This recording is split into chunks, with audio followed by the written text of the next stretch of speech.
আল্লাহ ওই সময় আজরাইলকে জিজ্ঞেস করছেন, হে আজরাইল, তুমি এই পৃথিবীতে এত মানুষের জান কবজ করলা, কোন সময় তোমার বেশি কষ্ট লেগেছে? আজরাইল বলে, আল্লাহ, আমার দুইটা মানুষের জান কবজ করতে বেশি কষ্ট হয়েছে।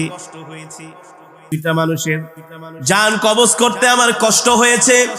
হায়াতুল হায়াওয়ানের মধ্যে এসেছে, আল বিদায়া ওয়ান নিহায়ার মধ্যে এসেছে। আজরাইল বলে, আমার দুইটা মানুষের জান কবজ করতে সবচেয়ে বেশি কষ্ট হয়েছে। আল্লাহ তাআলা বলে, আজরাইল, কোন দুইটা মানুষ? বলে, আল্লাহ, সমুদ্রের মধ্যে একদিন একটা জাহাজ ডুবে গিয়েছিল। ওই জাহাজের মধ্যে একজন গর্ভবতী মহিলা ছিল, সে ছিল প্রেগন্যান্ট। যখন সমুদ্রের মধ্যে জাহাজটা ডুবে গেল, নদীর তরঙ্গমালা ঢেউগুলো জাহাজটাকে যখন একেবারে বাড়ি দিতে শুরু করলো, জাহাজটা ফেটে চূর্ণ বিচূর্ণ হয়ে গেল। মানুষগুলো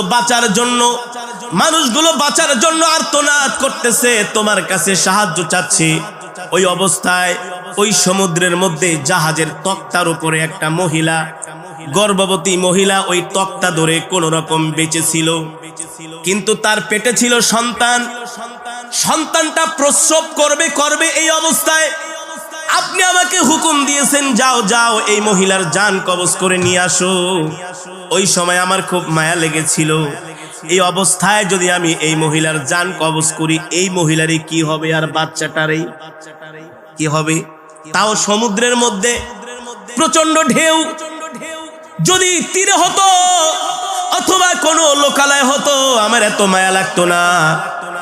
আজরাইল বলো, ওই সময় আমার খুব মায়া লেগেছে যে এই মহিলার সন্তানের কি অবস্থা হবে আর মহিলার কি অবস্থা হবে।